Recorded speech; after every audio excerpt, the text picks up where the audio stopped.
So that's the thing, right? Is how you study, how you feel when you study, it needs to be the same as how you feel when you play. Ideally, both of them are not like super stressed out and freaking out the whole time.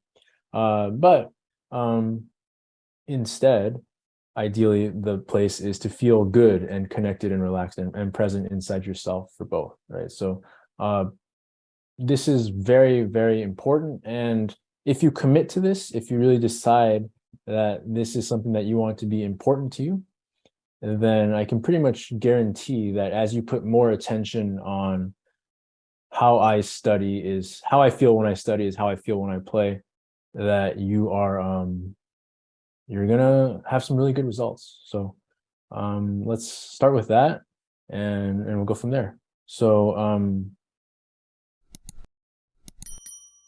what I want to also talk about is how to kind of do this on an action level. So do you take this studying seriously in terms of warming up, cooling down, right?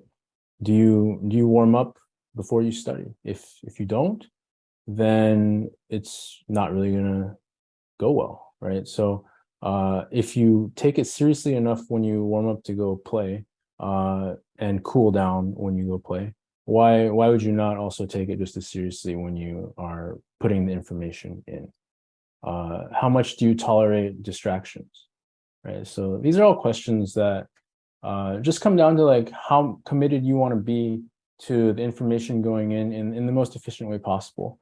And if you hold yourself to this level of accountability to where, yeah, like it's going to be the same for me, there's no difference for me in terms of how important it is, then there will be an increase in performance when you sit down to play the game.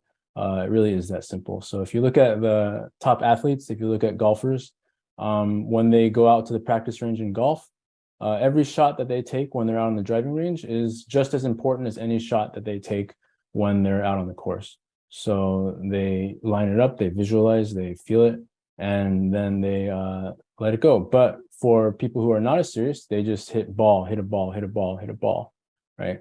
And so that to me is the big difference, is the level of intentionality that you put into it.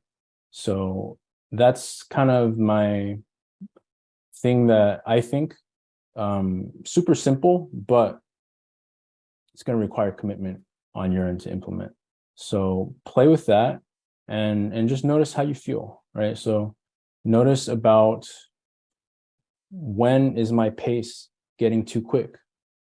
What puts me in a pace where it gets too slow, right? So those are the things that, as you start to notice more connection between your mind and your nervous system and how it all works together, that's when you're gonna start to get good results, right? So presence really just comes down to being able to feel more connection between your mind and body together, and play with that tool. Speed up, slow down, dial it up, dial it back, match the state. Make the decision that you want your study sessions to feel just as important to you as your poker sessions, and we'll go from there.